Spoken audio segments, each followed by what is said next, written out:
Very good morning students. हमने previous videos में understand किए थे कुछ कंसेप्ट जैसे Rutherford model of atom, their limitations, Bohr's concept and the dual nature of matter. Matter has particle as well as wave nature.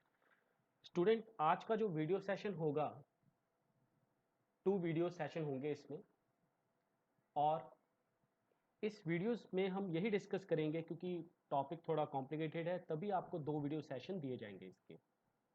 And बहुत ही अच्छे से आपने समझना है। टॉपिक इंटरेस्टिंग भी हैं लेकिन थोड़े से कॉम्प्लिकेटेड इतने भी नहीं है, बट आपको एक बार अंडरस्टैंड करना है, देन आफ्टर दैट थोड़ा लिख के प्रैक्टिस आपको समझ आ जाएगा। सो स्टूडेंट्स, हमारे जो आज के टॉपिक कवर होने वाले हैं स्ट्रक्चर ऑफ एटम के, photo electric effect and atomic spectra, ये 2 टॉपिक्स हैं हमारे। सो स्टूडेंट्स, पहले हम बात करेंगे फोटो इलेक्ट्रिक इफेक्ट्स के बारे में। This is the photo electric effects. आपको नया वर्ड आया है यहाँ पे, फोटो इलेक्ट्रिक इफेक्ट।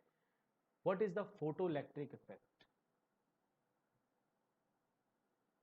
एक लाइट पड़ेगी, इंसिडेंट, एक लाइट इंसिडेंट होगी मेटल सरफेस पे, और मेटल के सरफेस से इलेक्ट्रॉन इजेक्टेड होंगे, बाहर निकलेंगे।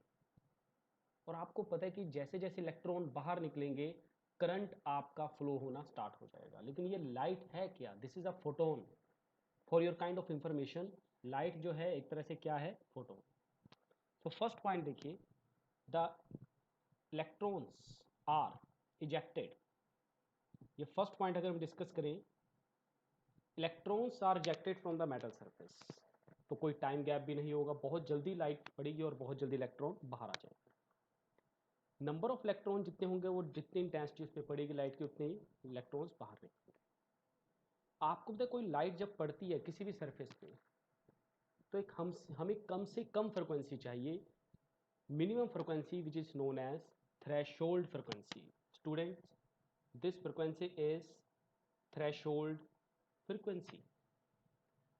कम से कम फ्रिक्वेंसी चाहिए जिससे इलेक्ट्रॉन इजेक्टेड हो सके। अगर आपकी फ्रिक्वेंसी थ्रेशोल्ड फ्रिक्वेंसी से कम है तो इलेक्ट्रॉन इजेक्टेड नहीं होंगे। मींस अगर हमारी जो लाइट पड़ रही है मेटल सरफेस पे, अगर मेटल सरफेस पे जो लाइट पड़ रही है उसकी फ्रिक्वेंसी थ्रेशोल्ड फ्रिक्वेंसी से कम हुई तो इलेक्ट्रॉन बाहर नहीं निकलेंगे। तो kinetic energy of electron increases with increase of frequency. तो याद रखना, काइनेटिक एनर्जी का रिलेशन किससे बन रहा है? फ्रिक्वेंसी के साथ। स्टूडेंट्स, यहाँ पे मैं आपको लाइन यहाँ पे डिस्कस करवा देता हूँ। आपके जो भी हमने टॉपिक पढ़ा है, कहता है रेड लाइट, ये देखिए, रेड लाइट की फ्रिक्वेंसी इतनी है, ठीक है। उसने पोटाशियम मेटल पे जैसे हम उसको इंसिडेंट करें रेड लाइट को, कोई फोटो इलेक्ट्रॉन आपका इजेक्टेड नहीं होगा। लेकिन जैसे ही इस पर कोई वीक येलो लाइट फ्रिक्वेंसी पड़ती है जिसकी फ्रिक्वेंसी इतनी आ रही है, दैट इज 5 समथिंग, राइट, तो इलेक्ट्रॉन बाहर इजेक्टेड होंगे। क्यों? क्योंकि थ्रेशोल्ड फ्रिक्वेंसी पोटाशियम की कितनी है? 5 पॉइंट समथिंग। इसका मीनिंग तो ये हो गया कि अगर पोटाशियम मेटल एक सरफेस हम मान के चले, उसकी थ्रेशोल्ड फ्रिक्वेंसी आपको गिवन है 5 इंटू समथिंग, तो आपने जो लाइट इंसिडेंट करवाई अगर उसकी फ्रिक्वेंसी 5 से कम है, because 5 is a threshold frequency, हम एक पार्टिकुलर लिमिट मान के चलेंगे इसको, तो अगर कोई लाइट पड़ी जिसकी फ्रिक्वेंसी 5 से कम है तो इलेक्ट्रॉन इजेक्टेड नहीं होंगी। लेकिन अगर एक ऐसी लाइट पड़ी जिसकी फ्रिक्वेंसी इससे अराउंड है, अप्रोक्स है, तो इलेक्ट्रॉन इजेक्टेड होंगे, क्योंकि हमें एक ऐसी फ्रिक्वेंसी चाहिए जो उसकी थ्रेशोल्ड फ्रिक्वेंसी कम से कम तो होनी चाहिए जिससे इलेक्ट्रॉन इजेक्टेड हो सके। स्टूडेंट, इसको ऐसे भी समझ सकते हैं हम, यहाँ पे आप एक स्लाइड के थ्रू समझिए। Photo electric effect, metal surface, suppose कीजिए सनलाइट, एक सोलर पैनल की तरह हम मान के चलें। सनलाइट से लाइट जो आती है, हमें देखने को लगता है कि लाइट एक आ रही है हमारे पास इन द, मतलब जो भी हमें लाइट सन से मिल रही है, और आप सबको पता है कि पीछे एक्लिप्स भी लगा, आपने देखा उसका असर। तो सन से जो लाइट आ रही है, साइंटिस्ट का ये मानना है कि सन से जो लाइट आ रही है in the form of packets, जिनको बोला गया नाम फोटॉन्स। स्टूडेंट्स, फोटॉन्स लाइट जो है पैकेट्स की फॉर्म में, फोटोन इंसिडेंट होगा मेटल सरफेस पे। अब जैसे ही इंसिडेंट हुआ मेटल सरफेस पे एक फोटोन, तो फोटोन ने क्या कर देना, फटाफट इलेक्ट्रॉन्स को बाहर निकाल देना, लाइक दैट।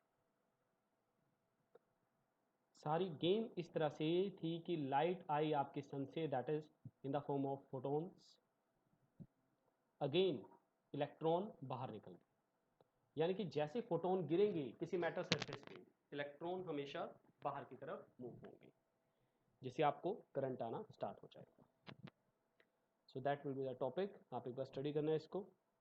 स्टूडेंट, एक बहुत इंपॉर्टेंट टॉपिक आता है आपका, this one, this is equation जो कि बहुत इंपॉर्टेंट है।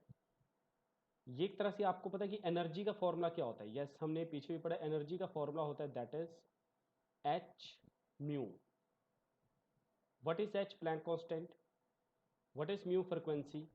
तो ये एनर्जी का फॉर्मूला होता है। अब यहाँ पे सपोज कीजिए ये आपकी एच म्यू एनर्जी होगी, एच म्यू नोट आपकी जो थ्रेशोल्ड फ्रिक्वेंसी वाली होगी, उसको वर्क फंक्शन भी कहा गया, half M V square kinetic energy. तो एक रिलेशन बन गया एक यहाँ पे, conservation of energy principle. H mu मैं रिपीट कर रहा हूँ, एच म्यू एक तरह से एनर्जी है। H mu naught, H mu actually किसकी एनर्जी है? जो लाइट पड़ रही है। H mu naught threshold frequency किसी मेटल की, प्लस काइनेटिक एनर्जी कर दिया, तो एक रिलेशन हमारे पास आ गया। Dual behaviour of electromagnetic radiation. अब यहाँ पे ये देखिए क्लास, वर्क फंक्शन दिया गया हर एक मेटल का, खैर ये आपको याद नहीं रखना है, न्यूमेरिकल में काम आएगा।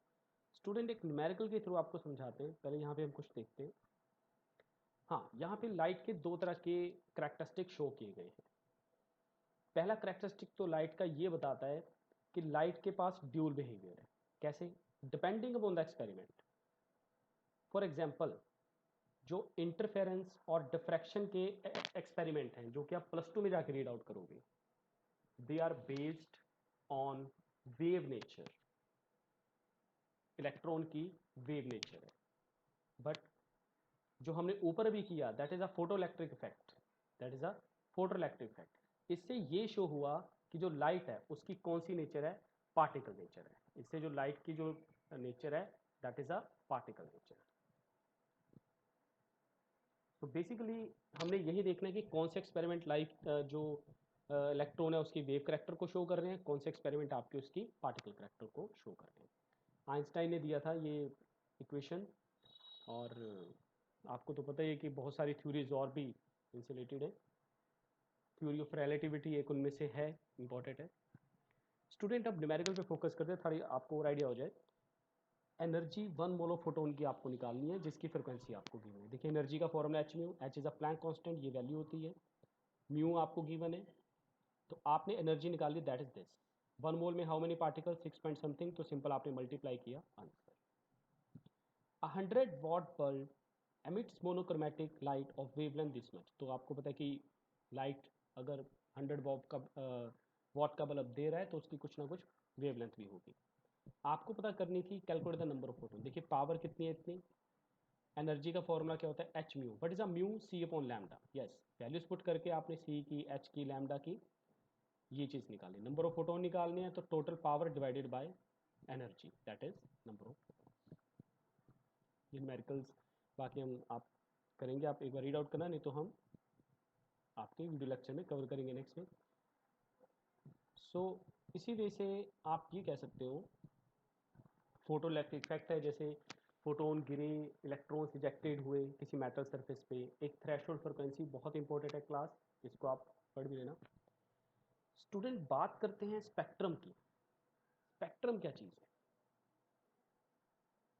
Speed of light depend upon the nature of medium through which it passes. आपको याद है कि जब प्रिज्म से लाइट पास होती है तो वो 7 कलर्स में डिवाइड हो जाती है, आपने पढ़ा भी है, VIBGYOR, right.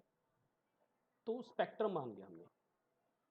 Light of the red colour which has longest wavelength, जैसे ये लाइट रेड कलर है, इसकी वेवलेंथ बहुत ज़्यादा है। उसी तरफ अगर आप वायलेट कलर मान के चलो, वायलेट कलर की वेवलेंथ बहुत कम है।